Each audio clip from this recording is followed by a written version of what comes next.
आप लोगों का ऑल इंडिया स्टडी में स्वागत है।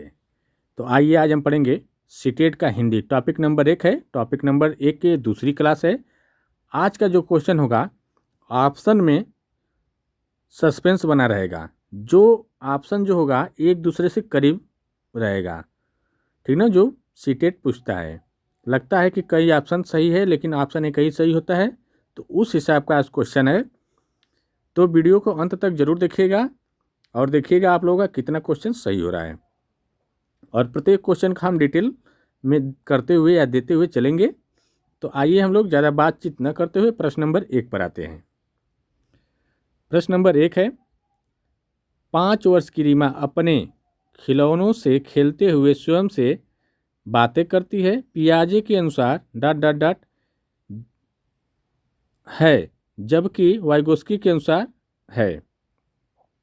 जब आत्म अपने से स्वयं बात कर रही है तो पियाजे के अनुसार क्या हो जाएगा, यह अकेंद्रित वाक्य होगा। और वाइगोस्की के अनुसार यह निजी वाक्य होगा, ठीक है ना।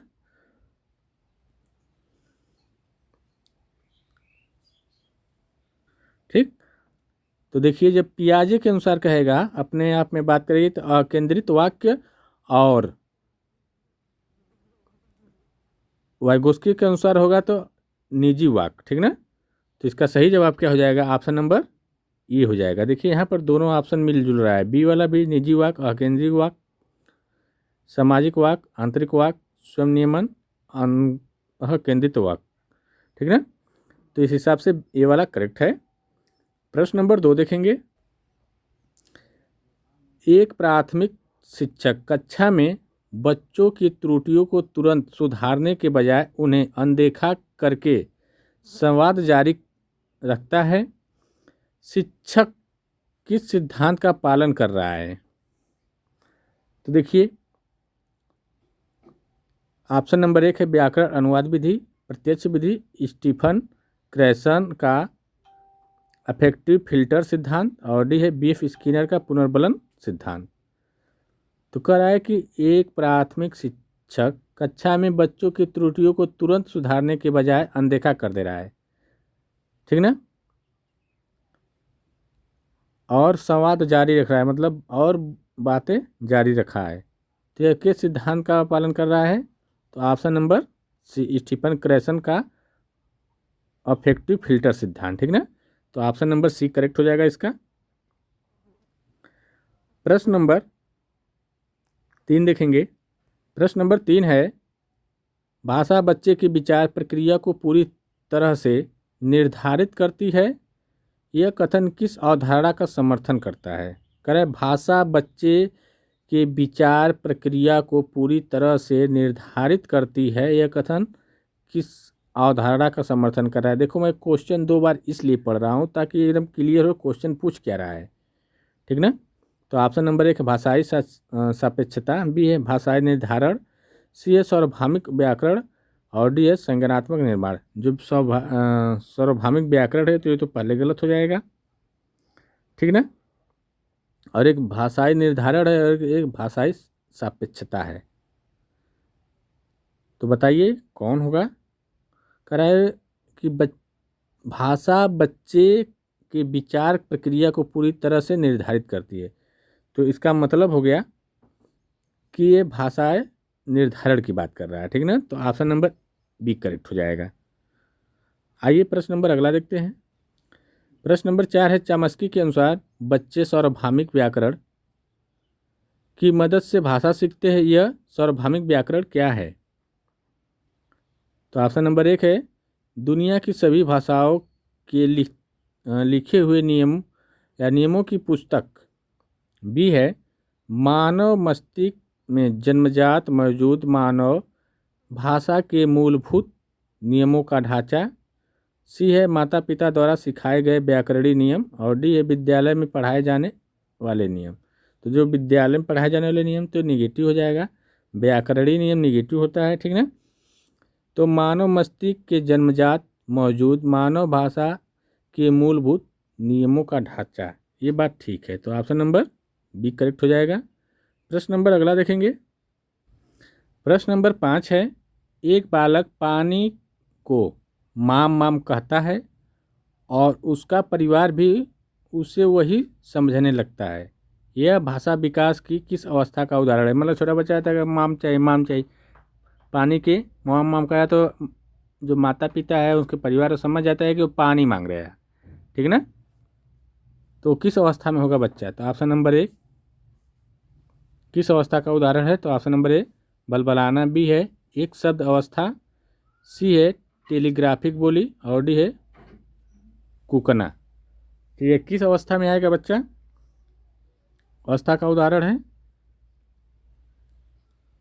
एक शब्द अवस्था, ठीक ना। तो इसका सही जवाब हो जाएगा ऑप्शन नंबर बी। देखिए जैसे माम माम जैसी आवाज़ें सुनकर अक्सर लोग इसे बलबलाना मानते हैं, परंतु जब कोई शब्द किसी विशिष्ट रूप से, जैसे वह किसी वस्तु की बात करे, जैसे पानी का अर्थ निकाले, तो वहाँ पर यह क्या हो जाएगा? वन वर्ड स्टेज हो जाएगा। यह लगभग 12 से 18 महीने का लड़का जो होता है वह करता है, ठीक ना। आइए प्रश्न नंबर 6 देखेंगे। प्रश्न नंबर 6 है प्राथमिक स्तर पर भाषा अधिगम में अर्थपूर्ण संदर्भ का क्या तात्पर्य है? तो देखिए प्राथमिक स्तर में करा है कि भाषा अधिगम में अर्थपूर्ण संदर्भ का क्या तात्पर्य है। तो ऑप्शन नंबर 1 है पाठ्य पुस्तक के अंत में दिए गए कठिन शब्द के अर्थ याद करना। देखिए कठिन शब्द जो होता है निगेटिव शब्द होता है, याद करना भी निगेटिव है, तो एक तो पहले गलत हो गया। बी करा है ऐसी स्थितियाँ जहाँ भाषा का प्रयोग वास्तविक जीवन और संप्रेषण के लिए होता है, ठीक है। सी करा है शिक्षक द्वारा प्रत्येक वाक्य का मातृभाषा में सटीक अनुवाद। देखिए यहाँ पर सटीक अनुवाद नहीं हो पाएगा, ठीक ना। अर्थपूर्ण में यही नहीं कि हम सटीक डायरेक्ट अनुवाद, उसको क्या करना है कि बच्चा उसको समझे, जब तक समझेगा नहीं तब तक आगे रटा करके कुछ नहीं होगा, ठीक ना। जैसे मान लीजिए हमको दे 2x + 3x बराबर 5x होता है, ठीक ना। तो ये तो हम डायरेक्ट सटीक जवाब दे दिए, लेकिन बच्चे को दे दिया जाएगा 2x + 3x, तो ये भी लिख सकता है 5xy लिख भी सकता है, ठीक ना। तो उसको समझाना है और धारा को क्लियर करना है, तो इसलिए ये होगा नहीं। व्याकरण के नियमों का उदाहरण, जो व्याकरण शब्द होता है नेगेटिव होता है, तो ऑप्शन नंबर बी पर चला जाएगा। आइए प्रश्न नंबर 7 देखते हैं। प्रश्न नंबर 7 है बच्चा भाषा अर्जन युक्ति LAD के साथ पैदा होता है, इस दावे का सबसे मजबूत प्रमाण क्या है? तो देखिए ऑप्शन नंबर 1 है बच्चे वयस्कों की तरह सही वाक्य बोलते हैं। बी है बच्चे उन वाक्यों का निर्माण कर लेते हैं जो उन्होंने पहले कभी नहीं सुने, ठीक है। इसका मतलब यही होता है, ठीक ना। व्याकरण नियम और केवल शब्द निगेटिव होता है, तो ये गलत हो जाएगा। जैसे मान लीजिए भाषा केवल अनुकरणीय होती है, तो बच्चे केवल उन शब्दों या वाक्य को बोलते हैं जो पहले सुने रहते हैं, ठीक ना। आइए प्रश्न नंबर 8 देखते हैं। प्रश्न नंबर 8 है बिक्स मतलब BICS और काल्प CALP के संदर्भ में कौन सा कथन सत्य है? तो देखिए विकसित होने में 5 से 7 वर्ष लगते हैं, जबकि काल्प 2 वर्ष में आता है। नहीं, ये गलत है। बी है बिक्स सामाजिक संवाद है और काल्प जो है अकादमिक जटिल चिंतन की भाषा है, ठीक ना। तो ऑप्शन नंबर बी करेक्ट हो जाएगा। देखिए क्या होता है कि बिक्स जो अनौपचारिक प्रक्रिया होती है 2 वर्ष में विकसित होती है, जबकि जो काल्प है अकादमिक प्रक्रिया है जो अकादमिक समय विकसित होने में 5 से 7 वर्ष लगते हैं, ठीक ना। तो दो यहाँ पर उल्टा दे दिया है, यह जो है बिक्स जो है 2 वर्ष का होगा और ये जो काल्प है 5 से 7 वर्ष होगा, जो अकादमिक प्रक्रिया है। अकादमिक मतलब स्कूल की बात कर रहा है, ठीक ना। आइए प्रश्न नंबर 9 देखेंगे। एक छात्र हिंदी भाषी क्षेत्र से है और स्कूल में अंग्रेजी सीख रहा है, उसके लिए क्या अंग्रेजी क्या है? मान लीजिए छात्र हिंदी भाषी क्षेत्र से है और स्कूल में अंग्रेजी सीख रहा है तो उसके लिए अंग्रेजी क्या है, द्वितीय भाषा होगी ना, प्रथम भाषा तो उसकी हिंदी हो जाएगी, ठीक ना। आइए प्रश्न नंबर 10 देखेंगे। स्किनर के भाषा विकास सिद्धांत की सबसे बड़ी सीमा क्या मानी जाती है। देखिए जो भाषा विकास की जो सबसे बड़ी सीमा है, ऑप्शन नंबर 1 देखते हैं, यह वातावरण की भूमिका को पूरी तरह नकारता है। गलत बात, वातावरण होना चाहिए, भूमिका को, वातावरण भूमिका को नहीं निभा सकता, नकारा जा सकता है, ठीक ना। बी है, यह भाषा की रचनात्मकता और नए वाक्यों का निर्माण की व्याख्या नहीं कर पाता, ठीक है। सी है, यह अनुकरण को महत्व नहीं देता। और डी है, यह केवल वयस्कों पर लागू होता है। तो देखिए स्किनर जो मानते हैं भाषा केवल अनुकरण और पुनर्बलन से ही सीखी जाती है, ठीक ना। तो इसलिए इसका सही जवाब हो जाएगा ऑप्शन नंबर बी, ठीक। आइए प्रश्न नंबर 11 देखेंगे। भाषा अधिगम में अति सामान्यीकरण का क्या अर्थ है। तो देखिए जो भाषा अधिगम है इसमें जो अति सामान्यीकरण का मतलब होता है, ऑप्शन नंबर 1 है, शब्दों को बार बार रटना। ये तो गलत है। किसी व्याकरणिक नियम को उन अपवादों पर लागू कर देना जहां वह लागू नहीं होता, यही जो है अति सामान्यीकरण का नियम है, ठीक ना। तो ऑप्शन नंबर बी करेक्ट हो जाएगा। केवल शब्द आ गया तो गलत, इनकार, किसी भाषा को इनकार नहीं कर सकते हैं, ठीक। प्रश्न नंबर 12 देखेंगे। स्टीफन क्रैसन के अनुसार भाषा अर्जित होती है जब विद्यार्थी व्याकरण के नियमों का अभ्यास करता है, नहीं। विद्यार्थी बोधगम्य निवेश को अवचेतन रूप से ग्रहण करता है, ठीक है। तो ऑप्शन नंबर बी करेक्ट हो जाएगा, ठीक ना। त्रुटियों के अंक काटने से नहीं होगा, याद करने से नहीं होगा, ठीक ना। प्रश्न नंबर 13 देखेंगे। वाइगोस्की के अनुसार भाषा और चिंतन के विकास का संबंध कैसा है। तो ऑप्शन नंबर 1 है, जन्म से ही भाषा और चिंतन पूरी तरह से एक दूसरे पर निर्भर होती है। बी है, आरंभ में भाषा और चिंतन स्वतंत्र होते हैं, बाद में आपस में मिल जाते हैं, ठीक ना।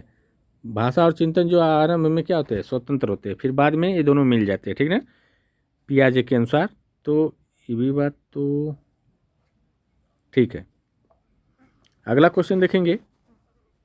प्रश्न नंबर 14 है, प्राथमिक स्तर पर बच्चों की भाषा का आकलन करते समय सबसे कम महत्वपूर्ण क्या है, मतलब निगेटिव क्या है। पोर्टफोलियो, मौखिक अभिव्यक्ति, व्याकरणिक शुद्धता पर आधारित लिखित परीक्षा। देखिए प्राथमिक स्तर की बात हो रही है, जब प्राथमिक स्तर में व्याकरण की बात नहीं होती है तो ये ऑप्शन गलत है, और पोर्टफोलियो, मौखिक अभिव्यक्ति और अवलोकन ठीक है। तो यहाँ पर क्वेश्चन पूछा है कम, तो इसलिए ऑप्शन नंबर सी करेक्ट हो जाएगा इसका, ठीक ना। प्रश्न नंबर 15 देखेंगे। द्विभाषिकता का बच्चों के संज्ञानात्मक विकास पर क्या प्रभाव पड़ता है। तो ऑप्शन नंबर 1 है, यह विचारों में कट्टरता लाती है। बी है, यह संज्ञानात्मक लचीलेपन और डाइवर्जेंट थिंकिंग औपचारिक चिंतन को बढ़ाती है। तो देखिए जो द्विभाषिकता में जो होता है संज्ञानात्मक विकास जो होता है वह द्विभाषिक होता है, और क्या होता है, औपचारिक चिंतन को बढ़ावा देता है, ठीक ना। तो ऑप्शन नंबर बी करेक्ट हो जाएगा इसका। प्रश्न नंबर 16 देखेंगे। प्रश्न नंबर 16 है, जब कोई बच्चा अपनी पहली भाषा L1 के नियमों को दूसरी भाषा L2 में लागू करता है तो इसे क्या कहते हैं। जब पहली भाषा L1 और दूसरी भाषा L2 में लागू करता है तो देखिए इसे क्या कहा जाता है। तो ऑप्शन नंबर 1 है, भाषा का सकारात्मक या नकारात्मक अंतरण। बी है, भाषा का पतन। सी, आंतरिक वाक। और डी है, कोड मिक्सिंग। तो देखिए ये जो कहा जाता है भाषा का सकारात्मक या नकारात्मक अंतरण, ठीक ना। तो ऑप्शन नंबर 1 करेक्ट हो जाएगा। प्रश्न नंबर 17 देखेंगे। साइलेंट पीरियड भाषा सीखने की किस प्रक्रिया का हिस्सा है। ऑप्शन नंबर 1, भाषा अधिगम की असफलता। गलत बात। भाषा अर्जन अधिगम की वह शुरुआती अवस्था जहां बच्चा सुनता और समझता है पर बोलता नहीं है, ये बात ठीक है, ठीक ना। बच्चा तो सुन रहा है, समझ रहा है, लेकिन बोल नहीं पा रहा है, वह अवस्था जो है साइलेंट पीरियड कहलाती है भाषा की, ठीक ना। आइए प्रश्न नंबर 18 देखेंगे। प्रश्न नंबर 18 है, भाषा अर्जन के संदर्भ में प्रारंभिक बाल्यकाल को कैसा काल माना जाता है? तो ऑप्शन नंबर 1 है निरर्थक, ये गलत बात। अति संवेदनशील, जो प्रारंभिक जो बाल्यकाल है वह बहुत संवेदनशील होता है, ठीक ना, जो 2 से 6 वर्ष का होता है। ठीक, आइए प्रश्न नंबर 19 देखते हैं। भाषा शिक्षण में मातृभाषा का प्रयोग वर्जित होना चाहिए, यह विचार किस विधि का है? तो ऑप्शन नंबर है व्याकरण अनुवाद विधि का, गलत। प्रत्यक्ष विधि, द्विभाषी विधि, संप्रेषणात्मक विधि। तो देखिए जो है वर्जित होना चाहिए, ये विचार जो है द्विभाषी नहीं प्रत्यक्ष विधि का है, ठीक ना, प्रत्यक्ष विधि का है। प्रत्यक्ष विधि में माना जाता है कि लक्ष्य भाषा को बिना मातृभाषा के मध्यस्थ के सीधे सिखाना चाहिए। मतलब ये मातृभाषा का ये नहीं है कि उसको बीच में लाए, सीधे सिखाए, ठीक ना। प्रश्न नंबर 20 देखेंगे। फॉर्मेटिव असेसमेंट का भाषा अधिगम में मुख्य कार्य क्या है? तो देखिए जो फॉर्मेटिव असेसमेंट होता है, ऑप्शन नंबर 1 है छात्रों को पास या फेल में वर्गीकृत करना, गलत। सीखने सिखाने की प्रक्रिया के दौरान निरंतर सुधार और प्रतिपुष्टि फीडबैक देना, ये बात ठीक है, ठीक ना। ग्रेड अंत की बात ये नहीं होगा, तुलना स्कूल से नहीं कर सकते, ठीक ना। प्रश्न नंबर 21 देखेंगे। देखिए वीडियो अच्छी लग रही है तो चैनल को लाइक शेयर सब्सक्राइब जरूर कर लीजिए। प्रश्न नंबर 21 है भाषा अर्जन और भाषा अधिगम के बीच का अंतर मुख्यतः किस पर निर्भर करता है? तो ऑप्शन नंबर 1 है शिक्षक की योग्यता पर, गलत। भाषा की परिवेश की प्रकृति पर, ठीक है। पाठ्यपुस्तक के मूल्य पर नहीं, परीक्षा के प्रकार पर नहीं। तो ये तो ऑप्शन नंबर बी करेक्ट हो जाएगा, भाषा के परिवेश की प्रकृति पर निर्भर करता है, ठीक ना। प्रश्न नंबर 22 देखेंगे। प्रश्न नंबर 22 है इसके फोल्डिंग पाठ या ढांचा का भाषा अधिगम में क्या अर्थ है? तो देखिए ऑप्शन नंबर 1 है बच्चे को सही उत्तर हटाना, गलत बात। बी है वयस्क या अधिक सक्षम साथी द्वारा दी जाने वाली अस्थायी सहायता, ठीक ना। पाठ ढांचा इसके फोल्डिंग का मतलब होता है अस्थायी सहायता देना, ठीक ना, उसको खिसका देना। जब वो बच्चा कार्य कर रहा है तो उसको पकड़ के, जैसे साइकिल बच्चा चला रहा है ना, तो जब चलाने लगा तो छोड़ दो, वही अस्थायी सहायता है, ठीक, जिसको जेडपीडी का सिद्धांत भी बोलते हैं, अस्थायी मदद। प्रश्न नंबर 23 देखेंगे। कक्षा में कोड स्विचिंग का क्या अर्थ है? कंप्यूटर कोडिंग सिखाना, गलत। बातचीत के दौरान एक भाषा से दूसरी भाषा में बदलना, ठीक ना, ये है एक भाषा से दूसरी भाषा में बदल सकते हैं, जैसे हिंदी बोलते हुए इंग्लिश में बोले तो कोड स्विचिंग होता है, ठीक ना। आइए प्रश्न नंबर 24 देखेंगे। प्रश्न नंबर 24 है संप्रेषणात्मक भाषा शिक्षण किस पर सबसे अधिक बल देता है? जो संप्रेषणात्मक भाषा शिक्षण जो है वो किस पर अधिक बल देता है? तो केवल है, तो केवल शब्द गलत। अर्थपूर्ण और वास्तविक परिस्थितियों में भाषा के कार्यात्मक प्रयोग पर, तो ऑप्शन नंबर बी बिल्कुल करेक्ट हो जाएगा। कठिन और लेखक केवल वाला शब्द गलत हो जाएगा, ठीक ना। प्रश्न नंबर 25 देखेंगे। भाषा विकास के संदर्भ में पियाजे और वाइगोस्की के मुख्य मतभेद क्या है? प्रश्न नंबर 25 है भाषा विकास के संदर्भ में पियाजे और वाइगोस्की में मुख्य मतभेद क्या है? तो ऑप्शन नंबर 1 है पियाजे वातावरण को मानते हैं, वाइगोस्की वंशानुक्रम को। बी का है पियाजे के अनुसार विचार भाषा से पहले आता है, जबकि वाइगोस्की भाषा को चिंतन का साधन मानते हैं। सी है पियाजे भाषा को जन्मजात मानते हैं, वाइगोस्की नहीं। डी है इनमें से कोई मतभेद नहीं है। तो देखिए इसका जो सही आंसर क्या हो जाएगा, ऑप्शन नंबर बी हो जाएगा। पियाजे के अनुसार विचार भाषा से पहले आता है, जबकि वाइगोस्की के अनुसार जो होता है भाषा को चिंतन का साधन मानते हैं, ठीक ना। तो ऑप्शन नंबर बी करेक्ट हो जाएगा इसका। प्रश्न नंबर 26 देखेंगे। टॉप डाउन पठन प्रक्रिया में शिक्षार्थी, ऑप्शन नंबर 1 है अक्षरों और ध्वनि से शुरू करके शब्द बनाता है। बी है अपने पूर्व ज्ञान और समग्र अर्थ से शुरुआत करता है। केवल शब्दागत नेगेटिव शब्द को रटना भी नेगेटिव होता है, तो ऑप्शन बी करेक्ट हो जाएगा इसका। प्रश्न नंबर 27 देखेंगे, थोड़ा फास्ट चलेंगे अब। बॉटम अप भाषा प्रसंस्करण का सही क्रम क्या है? तो देखिए, पहले ध्वनि या वर्ड होता है, फिर शब्द आता है, फिर वाक्य आता है, फिर अर्थ निकलता है। ध्वनि या शब्द या वर्ड, ध्वनि या वर्ड, शब्द, वाक्य, अर्थ। तो ऑप्शन नंबर बी करेक्ट हो जाएगा इसका, ठीक ना। प्रश्न नंबर 28 देखेंगे।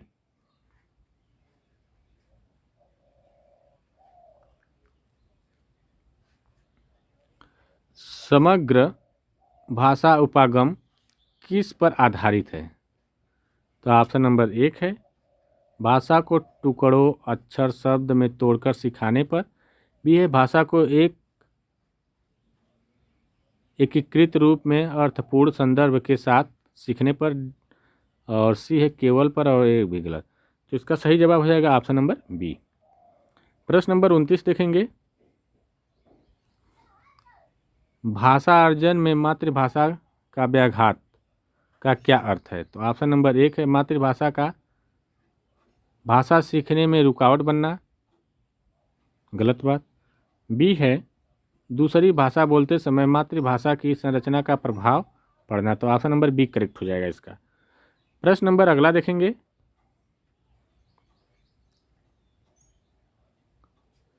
स्टीफन क्रैसन के अनुसार भाषा अधिगम का मुख्य कार्य क्या है? तो देखिए, केवल उत्पादित भाषा की निगरानी और सुधार करना इनका मुख्य कार्य है, ठीक ना। तो ऑप्शन नंबर बी करेक्ट हो जाएगा। प्रश्न नंबर 31 देखेंगे। बच्चे भाषा अर्जन के दौरान अपनी गलतियों को स्वयं सुधारने लगते हैं, यह क्या दर्शाता है? तो इसका मतलब वह स्व नियमन करने लगे, वह भाषाई जागरूकता को दर्शाएगा, ठीक ना। तो ऑप्शन नंबर बी करेक्ट हो जाएगा। प्रश्न नंबर 32 देखेंगे। प्राथमिक स्तर पर बाल साहित्य का प्रयोग करने का मुख्य लाभ क्या है?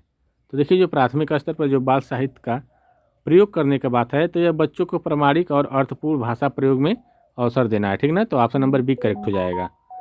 प्रश्न नंबर 33 देखेंगे।